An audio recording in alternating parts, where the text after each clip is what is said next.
my little kittens. I am getting ready to leave for work in a couple minutes, and I realized that I didn't drop another story like I said that I was going to. So I'm going to drop you the second part of the bucket story that we read yesterday.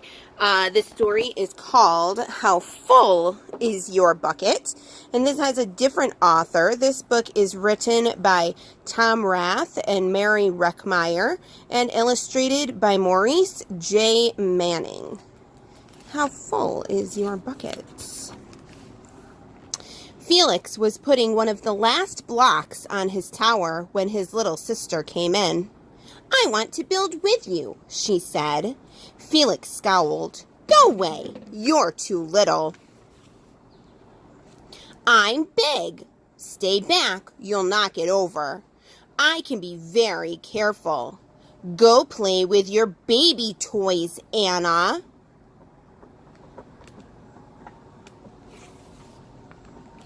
"Grandpa!" Grandpa shook his head. "Felix, you just dipped from your sister's bucket. Like everyone else, Anna has an invisible bucket. When it's empty, she feels bad, but when it's full, she feels great. Didn't you ever notice your own bucket? Invisible bucket? Sometimes Felix couldn't quite tell when his grandfather was joking. But the next morning, when Felix woke up, there it was, a small gray bucket floating above his head. When Felix came down to have breakfast, his mom was in a hurry. "I've got a meeting this morning, and it's almost time to go. Anna, sit still." Felix slipped, and Choco Wheaties scattered across the floor. "Felix!" yelled his mom. "You should have used the stool to reach that." Felix could feel his bucket tip, and big, invisible drips spill out. Drip, drip. "Ha ha!" Anna laughed as she crunched the cereal with her shoe. Drip. "Get the broom and clean that up before you miss the bus," scolded Mom. With the school bus honking, Felix quickly swept up the Choco Wheaties and grabbed the last blueberry muffin. But before he could even take one bite, Buster jumped up and grabbed the muffin from his hand. Drip. "Hey, look at Felix's new backpack. My baby brother has one just like it." Drip. "Psst, Felix, psst." Drip. "Watch out, shrimp." Drip. You guys see what's happening? It was still morning, and Felix's bucket felt almost empty.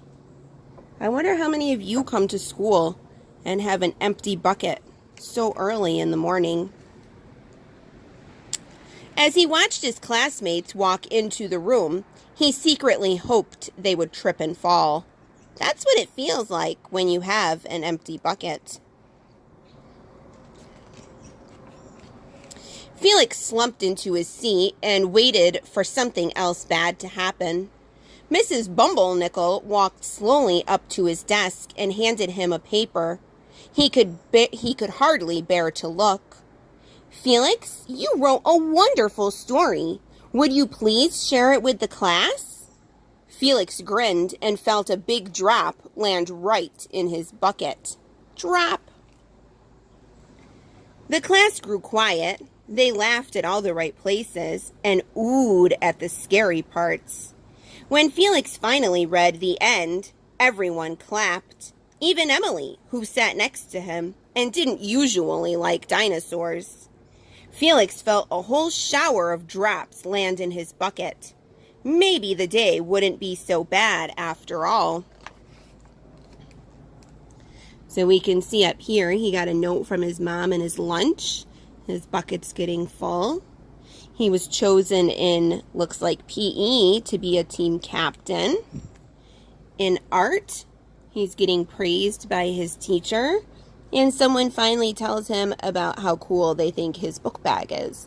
Look at his bucket is getting more and more full with all the praise. By afternoon, Felix's bucket was nearly full. At recess, when he looked around, Felix suddenly realized that his grandpa was right. Everyone else had a bucket, too. So look, now he's looking for people who might have empty buckets. This man, a teacher, probably dropped his papers. His bucket's almost empty. Felix is going to help him.